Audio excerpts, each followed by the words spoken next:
जम्मू कश्मीर सरकार के मंत्री जावेद राणा हमारे साथ मौजूद है। इस समय गरखाल में आए हैं। यहाँ पर कई लोगों को सुरक्षित निकाला गया है। जावेद राणा साहब, अभी क्या स्थिति है? अभी क्योंकि सुबह से ये रेस्क्यू ऑपरेशन चल रहा था, मौसमी हालात जो हैं बड़े ख़राब थे। मैं सुबह से नज़र बनाए हुए थे हम। बारिश मुसलसल चल रही है और दरिया का लेवल जो है काफ़ी बढ़ गया है।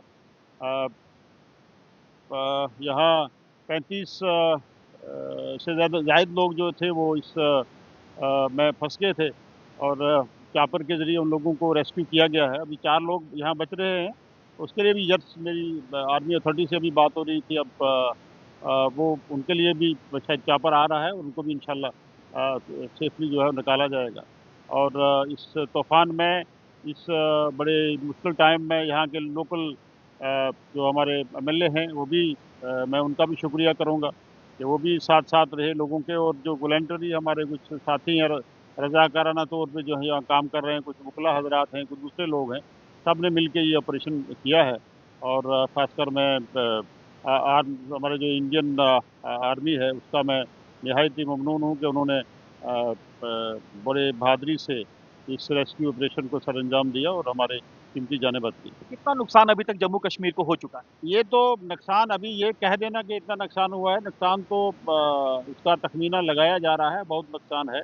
ये पहली बार जम्मू कश्मीर में इतना नुकसान देखने को मिल रहा है। 2014 में जो नुकसान हुआ था कश्मीर प्रोविंस और पर्टिकुलरली कश्मीर डिवीज़न में। अब इस वक्त इस टाइम में तो पूरा जम्मू कश्मीर इस लपेट में है। के लिए तखमीना लग रहा है। पिछले दिनों देश के होम मंत्री साहब भी यहाँ आए थे और हमारी मीटिंग्स वगैरह चल रही हैं।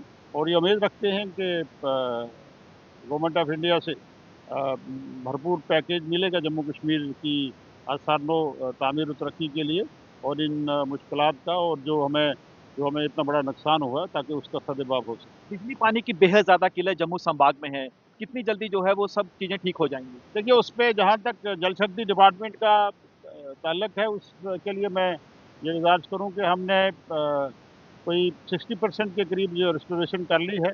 टेम्परेरी रिस्टोरेशन पे भी काम बड़े वार फुटिंग पे चला है और परमानेंट रिस्टोरेशन पे काम चल रहा है। अब बारिशें थमने का नाम नहीं ले रही हैं, लेकिन फिर भी हमारे लोग लगे हुए हैं इस पे।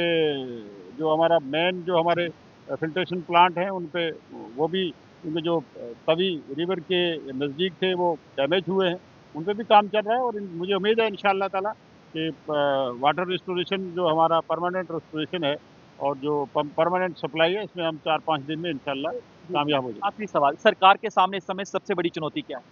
सरकार के सामने इन लोगों की सेटलमेंट और इन लोगों के डैमेज की तलाफी, उसके लिए सरकार जो है एक तखमीना बना रही है। और इंशाअल्लाह हम लोगों की हर मुमकिन मदद करने के लिए सरकार तैयार है। शुक्रिया बातचीत करने के लिए। तो आप सुन सकते हैं जावेद राणा साहब को, जो बता रहे हैं कि हमारे सामने चुनौती यही है कि जो लोग बेघर हुए हैं उनको घर देना, और लगातार जो मूसलाधार बारिश हो रही है वो राहत बचाव कार्य बाधा पैदा कर रही है। कैमरामैन परविंदर के साथ पंकज शर्मा, न्यूज़ 24 गरखाल।